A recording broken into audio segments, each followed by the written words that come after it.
حضرت زمین پہ گر کے پکارے کہ ہائے ہائے زندہ رہے یہ پیر جہاں یوں جہاں سے جا اہلا 3 روز کے بعد میں زخم اہلا 3 روز کے بعد میں زخم اہلا 3 روز کے بعد میں زخم کا شاہ جگر کی رد سے تم بے قرار ہو زخمی تمہاری شادی میں بانی زخمی تمہاری چھاتی بابا بانی نثار ہو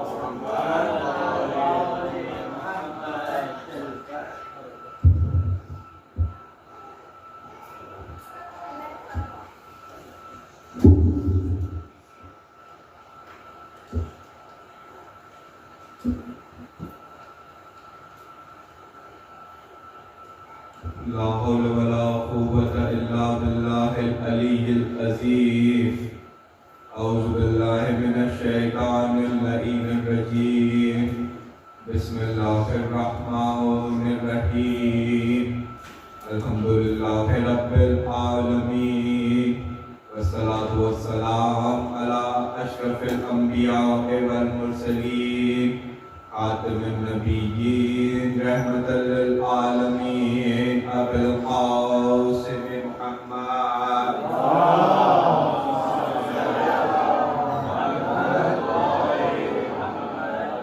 الصلاة والسلام على أهل بيته الطيبين الطاهرين المعصومين المظلومين ولعنة الله عليه على أعدائهم أجمعين من يوم الآن إلى قيام يوم الدين أما بعد فقد قال الله سبحانه وتعالى في محكم كتابه المجيد وفرقانه الحميد وقوله الحق بسم الله الرحمن الرحيم ما ننسخ من آيات أو ننسها نأتي بخير منها أو مثلها ألم تعلم أن الله على كل شيء قدير صلوات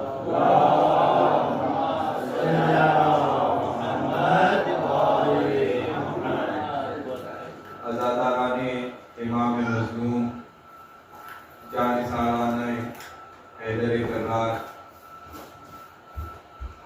پچھلے چند دنوں سے بطفیل محمد وآل محمد مجھ کو یہ اعزاز حاصل ہو سکا کہ میں آپ کے سامنے گفتگو و خطابت کر سکوں، اور گزشتہ دنوں سے سورہ بقرہ کی اس آیت کو عنوان بنا کر میں اپنے چند معروضات آپ کی خدمت میں پیش کرتا رہا، اور ہم دیگر آیات مبارکہ سے ہدایت کے موتی بھی چنتے رہے۔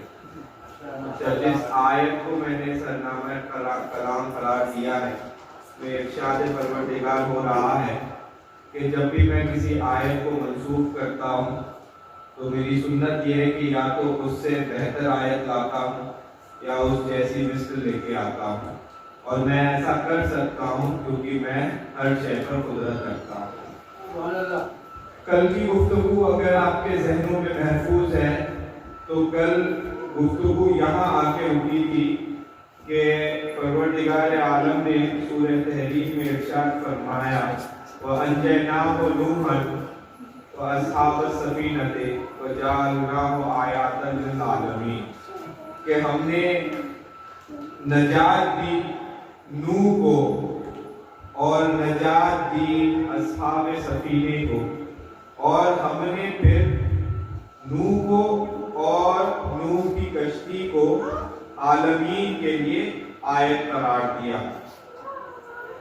اور پھر ہم نے اس آیت سے یہ نتیجہ بھی نکالا کہ جب پروردگار عالم نوح کی کشتی کو عالمین کے لیے ہدایت بنا رہا ہے تو ہمارے اہل بیت اطہار جو نبی کی حدیث کے ذیل میں مثل کشتی نوح ہے، یہ پروردگار کی آیت کبریٰ۔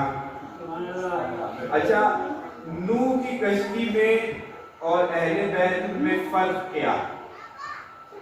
کہ کیونکہ نبی نے کہا کہ میری اہل بیت نوح کی کشتی کی طرح ہے، تو اب ان میں فرق کیا ہے؟ نوح کی کشتی آیت سبیل کیوں اور اہل بیت اطہار آیت کبیر کیوں؟ تو اس کا واضح جواب یہ ہے کہ نوح کی کشتی تھی، آج نوح کی کشتی کا کوئی وجود دنیا میں دیکھنے کو نہیں ملتا۔ آثار ہیں، علامتیں ہیں، نشانیاں ہیں، لیکن ظاہری طور پر جناب نوح کا وہ سفینہ اس دنیا میں موجود نہیں۔ لیکن ہمارے ائمہ اہل بیت وہ ذات بابرکت ہے کہ جو سلسلہ نبی اکرم نے ہمیں 1400 سال پہلے غدیر کے خطبے میں دیا تھا حدیث ثقلین کے طور پر، وہ جب سے چلا ہے وہ ابھی بھی چل رہا ہے اور انشاءاللہ تا قیامت چلتا رہے گا۔ ایک صلوات کہتے ہیں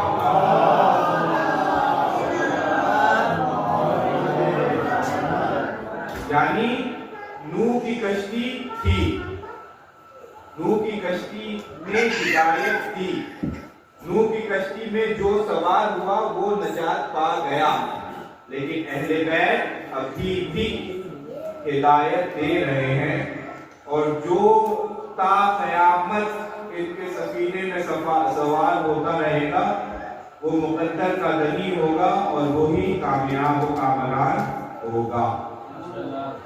اچھا، اس کے بعد ہم نے سورہ تحریم کی ایک اور آیت کی تلاوت کی، اور اس میں میں نے بتایا کہ پروردگار نے کافروں کے لیے کن کو آیت بنایا۔ سورہ تحریم کی آیت میں نے پڑھی کہ پروردگار ارشاد فرما رہا ہے وَضَرَبَ اللَّهُ مَثَلًا الَّذِينَ كَفَرُوا امرأتِ نوح وامرأتِ لوط، کہ پروردگار نے کافروں کے لیے، اس جملے کو غور کریں کہ پروردگار نے کافروں کے لیے ایک آئیڈیل بنایا، ایک نشانی بنائی، ایک نمونہ بنایا، کس کو؟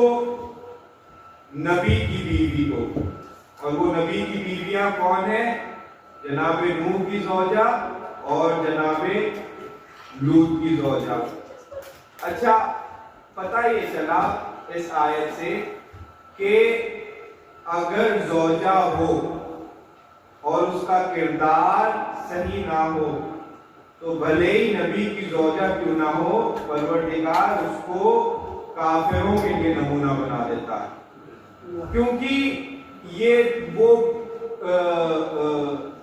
بیویاں تھی نبی کی جنہوں نے نبی کی بات کو نہیں مانا، جنہوں نے نبی کی بات کو ادھر سے ادھر کیا، اور جنہوں نے نبی کے ذہن پر شک کیا۔ تو جملہ کہنے کا مجھے حق دے کہ جو نبی کے ذہن پر شک کرے بھلے ہی نبی کی بیوی کیوں نہ ہو، پروردگار اسے قرآن میں لعنت کا مستحق بناتا ہے۔ اما جب نبی کی بیوی کو اتنا حق نہیں کہ نبی کے ذہن پر شک کر سکے تو کسی امتی کی کیا اوقات ہے؟ ایک صلوات بھیجے دیکھیے بھائی، میں نے کل بھی کہا تھا، آج پھر تکرار کر رہا ہوں کہ ممبر سے ہر بات بیان نہیں ہو سکتی، میری مجبوری کو سمجھا کرے، اشاروں میں باتوں کو سمجھ لے تاکہ میرے لیے بھی آسانی ہو، کیونکہ اشارہ سمجھنے والی قوم آپ سے بہتر اللہ نے بنائی نہیں. اچھا یہ میری کتابت کا کوئی کمال نہیں ہے, یہ آپ کے ذوق سماعت پر مجھے یقین ہے, اس لیے یہ بات کہہ رہا ہوں. ایک سلوات بھیجے مولا.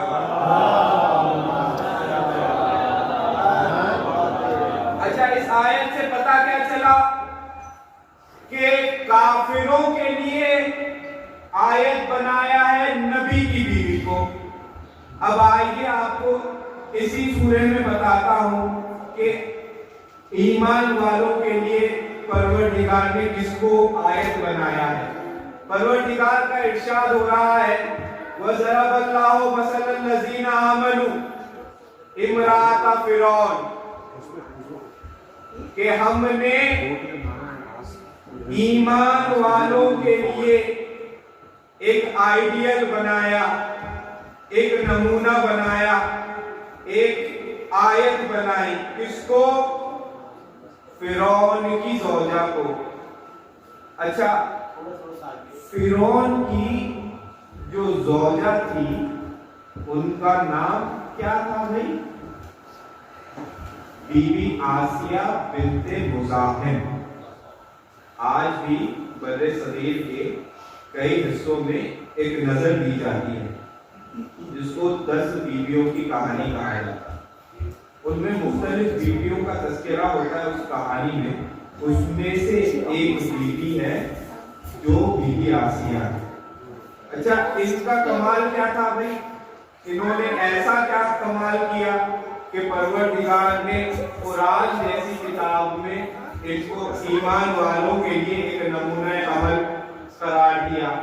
اچھا دیکھیے ان باتوں کو بھی ممبر سے سنا کیجئے, کیونکہ انبیاء کے واقعات پروردگار نے قرآن میں وقت گزارنے کے لیے نہیں دیے ہیں, ہدایت کے لیے دیے.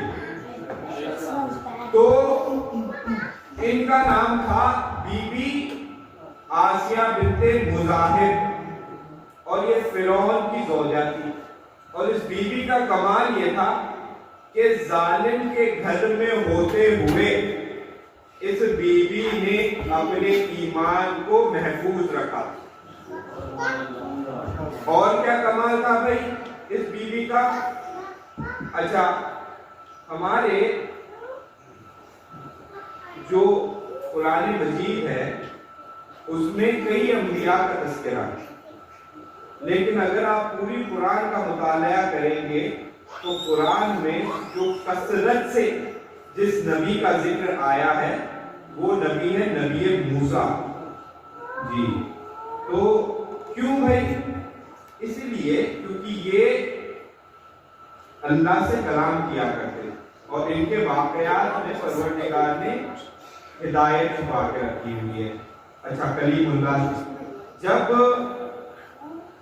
جناب موسیٰ کی ولادت ہونے والی تھی تو فرعون کے جو نجومی تھے ایسٹرولوجر, انہوں نے فرعون کو خبر دی کہ بنی اسرائیل میں ایک ایسا بندہ یا بچہ آنے والا ہے جو جب پروان چڑھے گا تیری حکومت کو گرا دے گا. جب یہ سنا تو فرعون نے سارے بنی اسرائیل کے نومولود بچوں کو قتل کرنے کا حکم دیا. یہ تاریخ ہے ظلم و استبداد کی. تو جب یہ حکم دیا, اچھا ایک بات مجھ سے چھوٹ گئی ہے وہ میں آپ کو بتاتا چلوں کہ جناب موسیٰ کی ماں جو ہے ان کا نام مسلمان کا بھی عقیدہ ہے اور ہمارا بھی. جناب موسیٰ کی ماں والدہ کی میں بات کروں, ان بیوی کا نام معصومین نے پوشیدہ رکھا. اس کی وجہ یہ ہے کیونکہ یہ بیوی کا نام اسم اعظم ہے. جی اور اس بیوی کے نام کی برکت کیا ہے کہ جب بھی کوئی بھی جناب موسیٰ کے والدہ کا نام پڑھے اور اس کو دم کرے کس پر؟ کسی تالے پر جس کی جی چابی گم ہو گئی. تو اس بیوی کے نام میں وہ کرامت ہے کہ اگر کوئی اس کو بند تالے پر پھونکے تو بند تالا کھل جائے. لہذا معصومین نے یہ بہتر جانا کہ اس کو پوشیدہ رکھا جائے تاکہ کوئی اور لوگ اس نام سے فائدہ نہ اٹھا سکے. یہاں سے ایک اچھا یہ میرا عقیدہ نہیں ہے بھائی، یہ سارے ملت اسلامی کا عقیدہ ہے جو میں بیان کر رہا ہوں. یہاں سے ایک بات سمجھ آ گئی کہ نام کے تاثیر کو مسلمان بھی مانتے ہیں. بھائی جب جناب موسیٰ کے والدہ کا نام بند تالوں کو کھول دے تو اگر ہم گرتے گرتے یالی کہیں اور وہ نام ہمیں سنبھال لے تو اس میں کیا کمال ہے. ایک سلوات بھیجے محمد.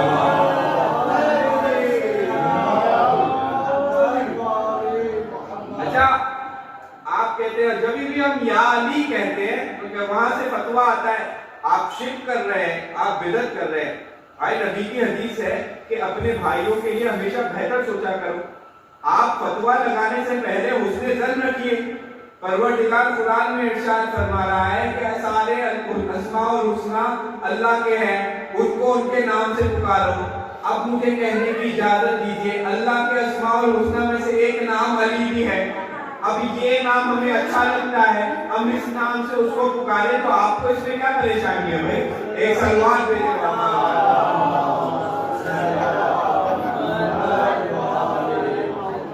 تو بہرحال جب جناب موسیٰ کی ولادت کا وقت قریب آیا اور اس ہنگام میں توحید کی مشیت نے یہ چاہا کہ نبی کو بھیجا جائے تو ولادت ہوئی جناب موسیٰ کی.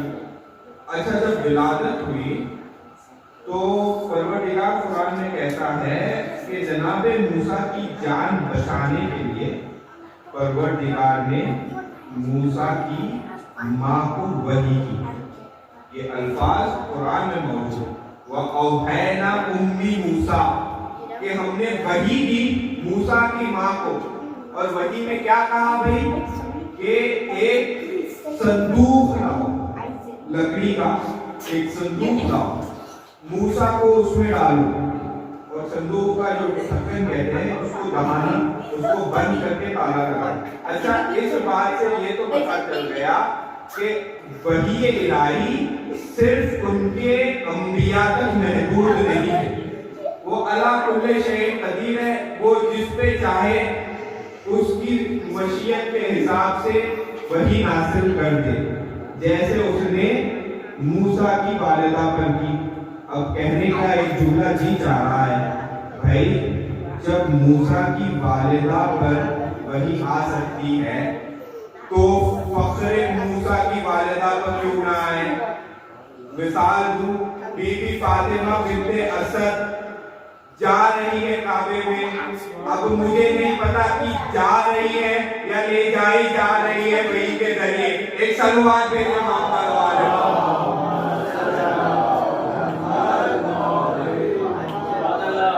لیکن کیونکہ حکم پروردگار تھا جناب موسیٰ کی والدہ نے جناب موسیٰ کو ایک صندوق میں لکڑی کے، لوہے کا نہیں لکڑی کے صندوق میں بند کر کے اس پہ تالا لگا کے اب پوچھا پروردگار سے ایسے یہی کافی نہیں ہے ایک نومولود بچہ جو ماں سے جدا نہ ہو. پروردگار حکم دے رہا ہے ایک صندوق میں ڈالو اور صرف صندوق میں ڈالنے کا حکم نہیں دے رہا، اس کے بعد کہتا ہے کہ دریائے نیل کے حوالے کر دو.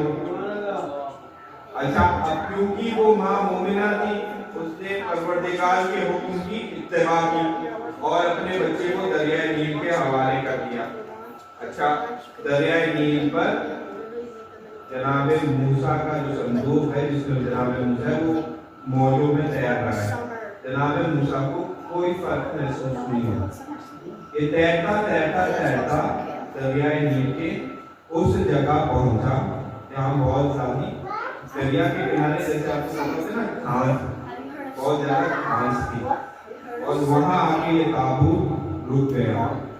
اچھا جو یہ تابوت ہے نبی کا اسی کو تابوت سکینہ کہتے ہیں اور یہ تابوت نسل در نسل ڈھکا ہوا کربلا میں گیا. اس کی پوری تاریخ ہے، اگر کبھی موقع ملا تو اس کی تاریخ بیان کریں. تو جب یہ تابوت سکینہ آیا ہے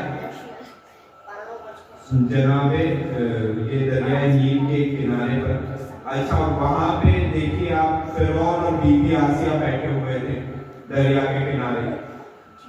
اب مشیت کا کمال دیکھیے کہ اس تابوت کو فرعون نے نہیں دیکھا، بی بی آسیہ نے دیکھ لیا اور کہا کہ یہ تابوت یہاں کیا کر رہا ہے۔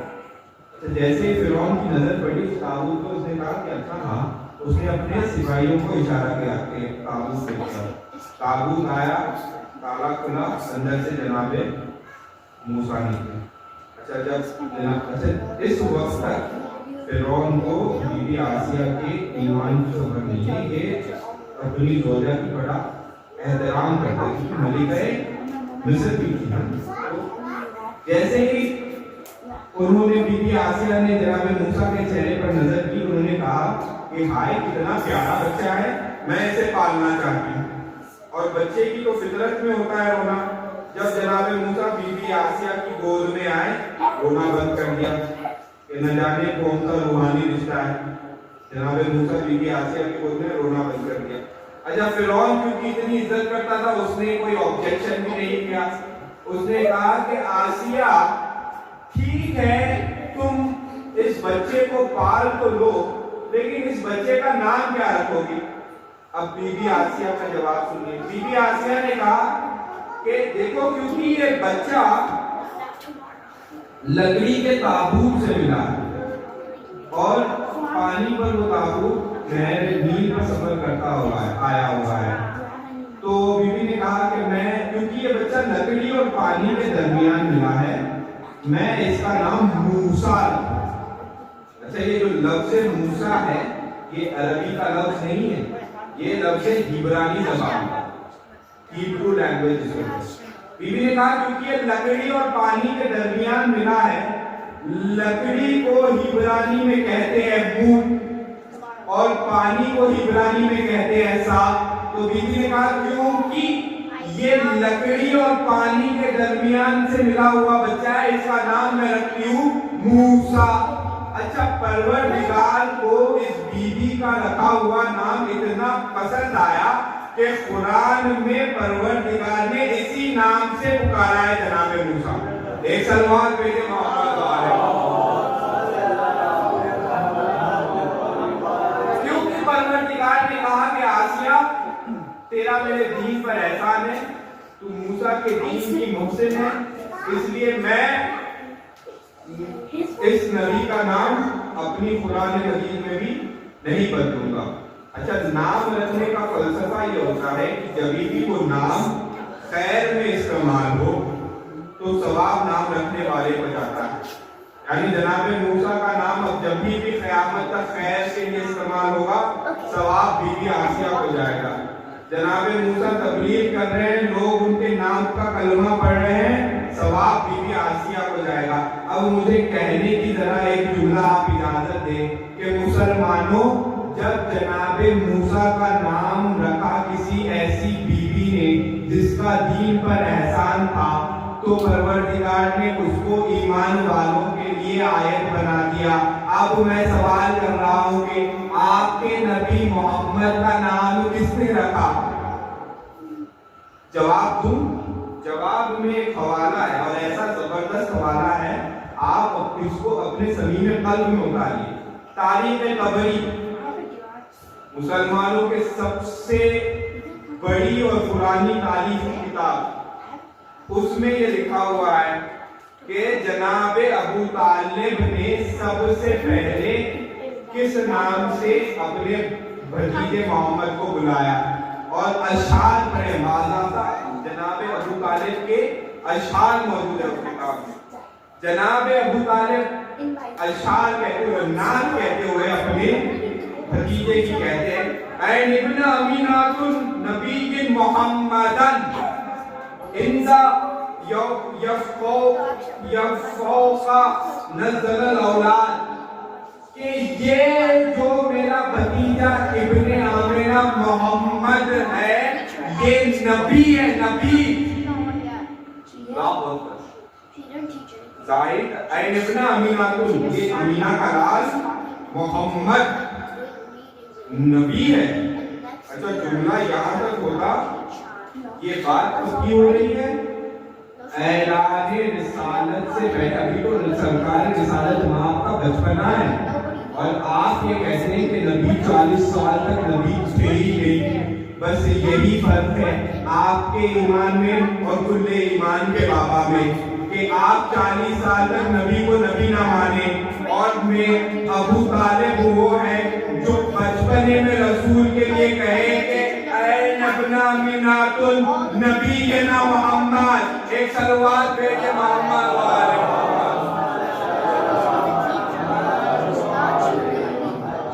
اچھا بھائی جملہ یہاں تک ہوتا میں رک جاتا لیکن اس کے بعد سرکار ابو طالب آگے بڑھے اور کہا کہ یہ بھتیجا مجھے اتنا پیارا ہے کہ میں اس کو اپنی اولاد کے اوپر سبقت دیتا ہوں. اللہ اکبر. اب مجھے مسلمان کے علم کی سمجھ نہیں آتی جو ان کے حساب سے میں ان کی لہجے میں جو کافر یہ کہے ان کے نبی کے بارے میں کہ میں اپنی اولاد سے زیادہ اس کو اپنی اولاد پر سبقت دیتا ہوں, وہ یہ بھی کہے اس کو بچپن میں بھی نبی کہے پھر بھی کافر رہے, اور جو نبی کو میدان جنگ میں چھوڑ کے بھاگ جائے وہ مسلمان رہے. ایک صلوات بھیجے محمد والے.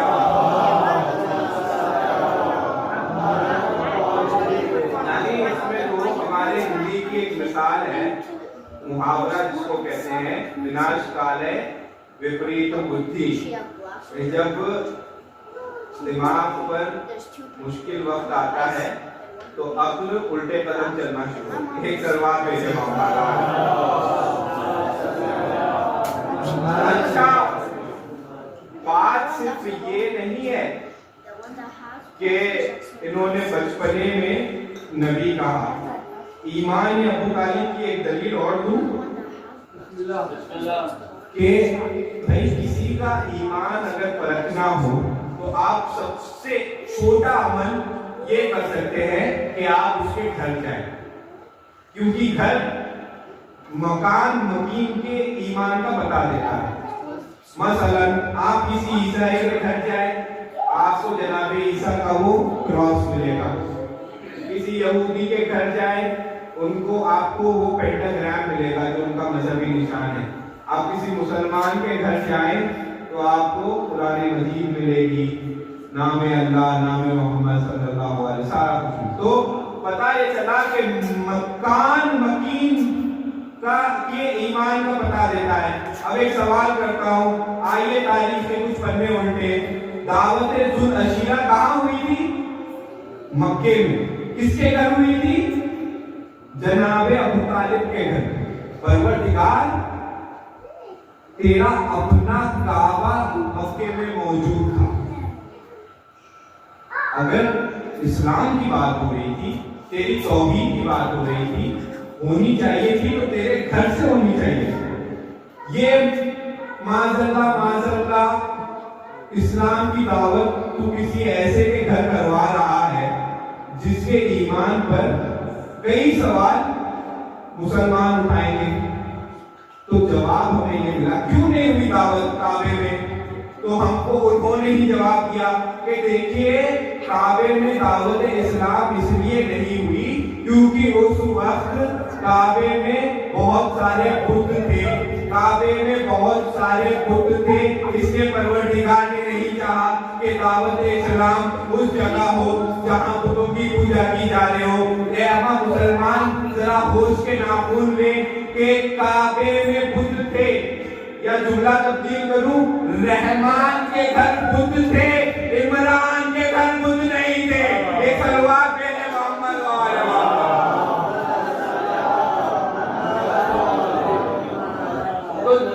تو جناب موسیٰ تربیت پا رہے ہیں فرعون کے گھر میں. اچھا مشیت کا کمال دیکھیے, پروردگار نے کیسا اپنے وحدہ لا شریک ہونے کی دلیل دی ہے کہ جہاں ایک طرف فرعون اپنی حکومت کے گواہ دینے کے ڈر سے بنی اسرائیل کے بچوں کو قتل کر رہا ہے, وہیں پروردگار کہہ رہا ہے کہ اچھا تو نے ان معصوموں کی جان دی, اب میں نے اگر اپنا ہادی تیرے گھر میں نہ پلوایا تو مجھے اپنا رب نہ کہنا. ایک صلوات بھیجے محمد وعلى